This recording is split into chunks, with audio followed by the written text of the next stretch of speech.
아멘. 할렐루야. 이 새벽을 깨우는 모든 분들에게 하나님의 큰 은혜가 함께 하시길 축복합니다.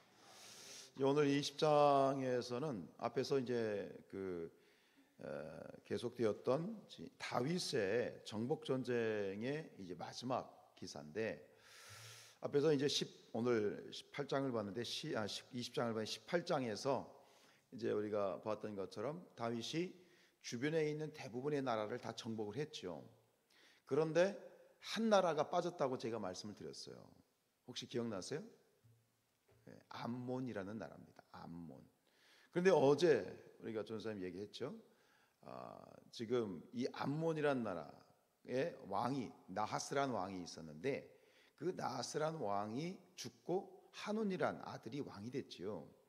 근데 결국 그 하눈이란 이 아들이 이제 아버지가 죽으니 나하스가 죽으니까 다윗이 조문사절단을 보냈단 말이에요. 그래서 조문사절단을 보냈는데 이 하눈이 그거를 첩자로 착각을 또 해. 그렇게 생각을 해. 그래가지고 아주 그 다윗이 보낸 그 조문사절단을 능멸하는 사건이 벌어지고, 그로 인해서 결국은 전쟁이 일어나게 되잖아요.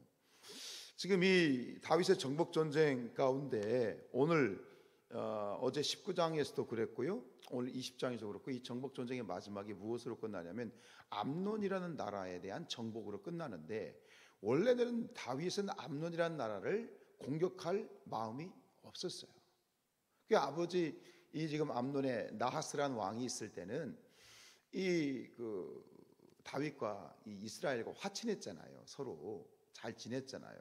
그런데 그때 아들 하눈이 왕이 되면서, 아버지가 죽고 하눈이 왕이 되면서 이게 전쟁이 일어났단 말이에요. 그리고 오늘 말씀을 보면 이제 암논이 완전히 멸망을 당하게 되고, 3절에 보면 이렇게 되어 있어요. 그 가운데 백성을 끌어내어 톱과 쇠도끼와 돌소래로 일하게 하니라.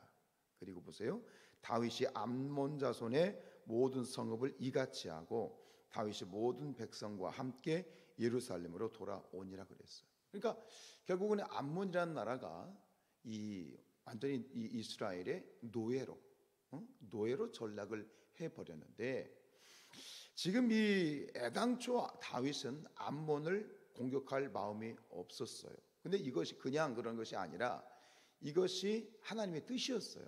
왜냐하면 이 암몬이라는 족속은 어떻게 만들어진 족속이냐면, 이 아브라함의 조카 롯이 자기 이제 딸하고 이제 딸 사이에서 난 딸과 작은 딸과 동침해서 나온, 그 롯이 이제 소돔과 고모라에서 나올 때 아내가 소금 기둥이 되잖아요. 그러면서 나와서 술 먹다가 동굴에서 자기 딸들과 근친상간을 해서 자식을 낳게 되어지는데, 그래서 이 아브라함 조카 롯이 작은 딸하고 동침을 해서 낳은 베남미라고 하는 아들의 소생들이에요. 그러니까 이 이스라엘과는 이 암몬은 사실 어떤 관계입니까? 뭐 근친상간이든 어쨌든 간 형제인 겁니다. 그래가지고 이스라엘 백성이 출애굽을 했을 때도 광야에 있을 때 하나님께서 모세를 통해서 이스라엘 백성이 뭐라고 말했냐면, 너희가 이제 그 가나안 땅에 들어가게 될 때 이미 이제 암몬이라는 나라가 있었으니까 암몬과는 전쟁을 하지 마라, 암몬을 건드리지 마라라고 공식적으로 하나님께서 말씀을 하셨어요. 그러니까 이 역사 속에서 보면 이제 이 암몬과 이스라엘이 여러 가지 상황 가운데 서로 충돌하고 전쟁을 할 수밖에 없는 일들이 많았었는데, 하나님의 명령이 있었기 때문에 암몬을 안 건드렸고, 다윗조차도 암몬을 건드리지 않으려고 했고, 그래서 주변 나라는 다 정복을 했지만 암몬만큼 냅둬버렸단 말이에요. 서로 화치는 관계에 있었단 말이에요. 그런데 문제는 어제 19장에서 본 것처럼 그 하눈이 왕이 되면서 문제가 된 거예요. 아버지가 죽으니까 다윗이 조문사절단을 보냈고, 그 조문사절단을 이제 정탐으로 온 그러한 사람들로 생각을 해서 결국은 능멸을 하죠. 이 중동 볼기까지 옷을 잘랐다는 얘기는 하체를 드러냈다는 얘기거든요. 이건 있을 수 없는 일이죠. 그래가지고 결국은 이 또 하눈이 겁이 나니까 아람에 있는 그 군사들을 샀어, 용병으로. 그리고 먼저 또 다윗이 공격을 한 것이 아니라 이 암몬과 아람 용병들이 먼저 선제 공격을 했네. 그러니까 이 안 해도 되는 불가피한 일을 저질러서 전쟁이 일어나고, 그로 인해서 이제 이스라엘의 이제 다윗한테 지게 되고. 근데 결국 여기서 멈췄어야 되는데 한우는 끝까지 멈추지 않은 거예요. 완전히 모든 그 백성들이 다 노예로 전락해버리는 이런 어떤 정말 끔찍한 그런 마지막까지 가게 되는 이런 결과를 초래했는데 안 해도 되는 거죠. 그죠? 불가피한 일이 벌어진 거죠. 다윗 입장에서 보면. 근데 왜 이런 일이 벌어졌느냐? 그것은 한운이라고 하는 이 사람의 고집 때문이죠. 고집. 그냥 뭐 사절단을 내가 오해를 해서 저기 뭐예요? 내가 죄송합니다. 그러고 다윗한테 그냥 죄송하다고 솔직히 얘기하고 제가 어떻게 보상하면 되겠습니까? 이렇게 그냥 한번 접고 들어가고 회개하면 되는 거를 거기서 계속해서 브레이크를 걸지 못하고 끝까지 고집을 부리다가 결국 이런 지경에 가게 된 것이죠. 오늘 이 말씀 속에서 고집이라고 하는 부분에 대해 한번 생각을 해보고 싶어요. 우리가 때로 이 믿음과 고집을 분간하지 못할 때가 있어요. 믿음과 고집. 이 고집이라는 것은 뭐냐면 자기 의견을 바꾸거나 고치지 않고 끝까지 지켜서 우기는 걸 고집이라고 하잖아요. 근데 고집이라는 것이 나쁜 것만은 아니죠. 때로는 고집스럽게 뭔가를 이렇게 해나갈 때 어떤 좀 긍정적인 고집은 그 사람을 성공하는 길로 이끌어가기도 하는데, 근데 여기서 말하는 고집은 꺾어야 될 때, 회개해야 할 때 회개하지 않고 꺾어야 될 때 꺾지 않았을 때 일어나는 그런 고집인데, 근데 이거를 사람들이 믿음으로 착각하고 있다는 거예요. 혼동한다는 얘기예요. 자신의 고집을 마치 믿음이 좋은 것처럼 착각하는 그런 경우가 있다라는 것이죠. 가끔 그런 얘기를 합니다. 나는 한 번 한다면 하는 사람이다. 믿음입니까? 고집입니까? 나는 한 번 한다면 하는 사람이야. 그러면서 그거를 내가 믿음이 있는 것처럼 착각하면 안 되는 거예요. 여러분, 꺾어야 될 땐 꺾어야 됩니다. 내려놓을 땐 내려놓아야 돼요. 스톱할 땐 스톱해야 돼요. 근데 마치 이 고집하면 같이 불토는 바늘에 실 가듯이 고집하면 그 다음에 붙어 나오는 단어가 하나 있어요. 뭐죠? 고집? 불통입니다. 고집이 불통이 되면 교만인 거예요. 그죠?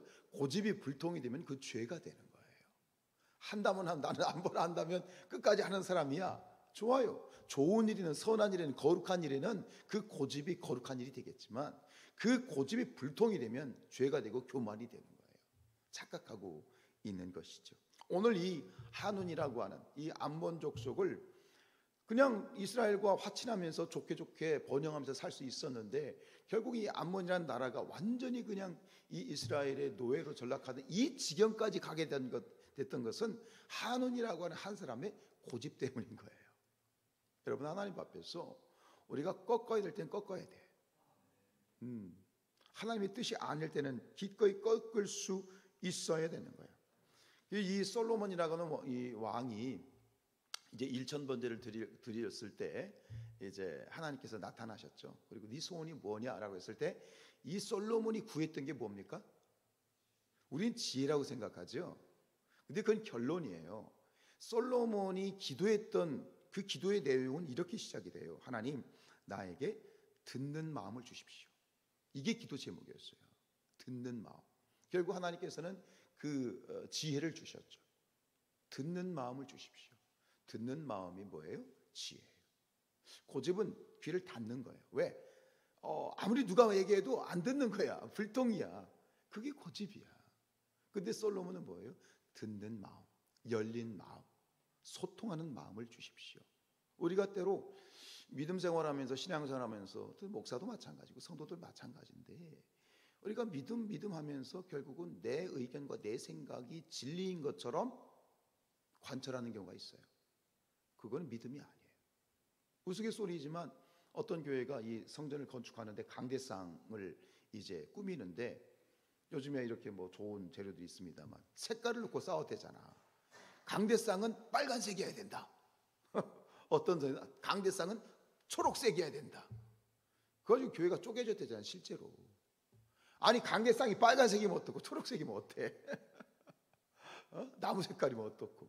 그러니까 이게 고집을 부렸을 때 꺾지 않았을 때 일어나는 비극이고 결국은 이 고집이 불통이 되면 마지막에 하나님으로부터 버림받게 되어지는 그런 일들도 벌어지는 거예요.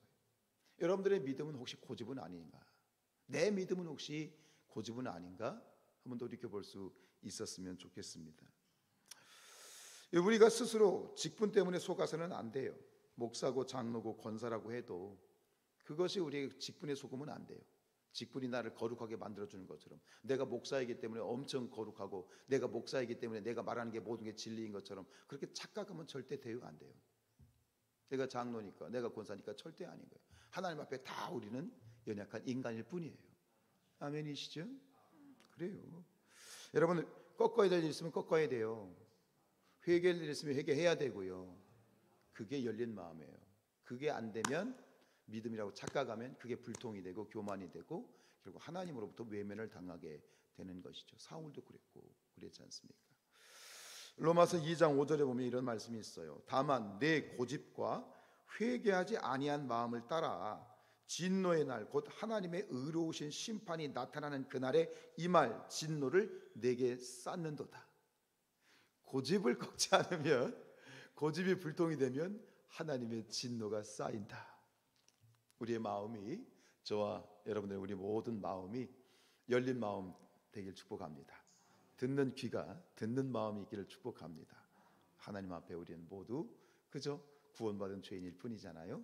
우리 모두가 이렇게 아름답게 부드러운 그런 열린 마음으로 승리하시기를 주님의 이름으로 축복합니다.